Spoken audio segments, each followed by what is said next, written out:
So we're 2 days after the US election. A lot of people are thinking about that we are actually in a simulation rather than in a physical universe. Some people are thinking about the multiverse theorem, all of these things. So thinking about the macro, how would you, using the principles that you share, help people navigate to think about the macro? Or should they not even worry about the macro, just think about the micro?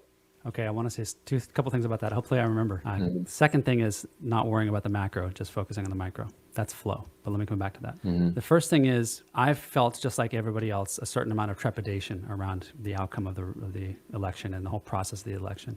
I participated quite a lot by volunteering and phone banking and things like that. So I'm very invested in taking action. I actually spent 15 hours on the phone on election day. Wow. So it's very important to me to invest myself in democracy. My message to people is get out and vote. It's not partisan, it's participate in your life. This is my message in life, participate in life.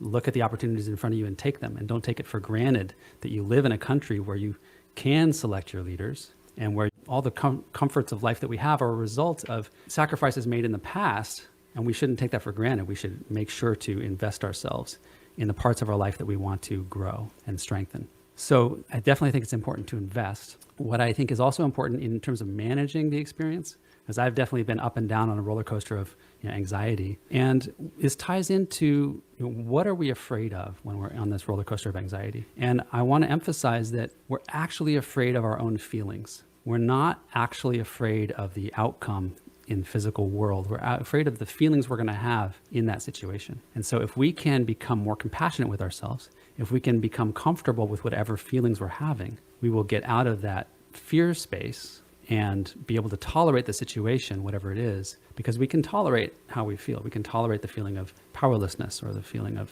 frustration or the feeling of self-criticism. And if we're not fighting against those feelings that we don't want to have, then we're much more able to get into flow and deal with being resilient with whatever happens out there in the world. Cool. Thank you. Let's see. So the other piece was macro and micro. Yeah. So the macro is, should we focus on fixing the world out there, or should we focus on fixing our own life? And maybe fixing is the wrong word in both cases.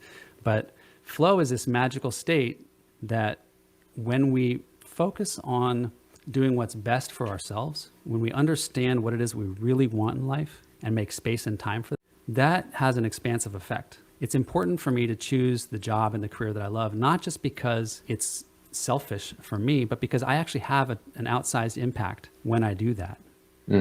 I influence other people to do that. I also influence my field most positively, and I have a greater impact on the flow of the whole collective when I make choices that are really in alignment.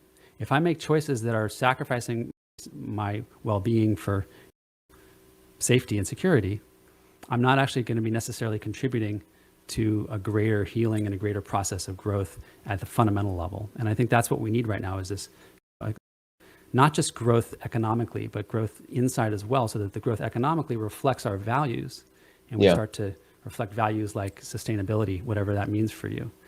Having our society last for a long time, having people being treated equitably, and getting rid of dismantling systemic racism. These are things that need to be part of our economic growth. And that's why being in flow is a internal gauge for how do we get there.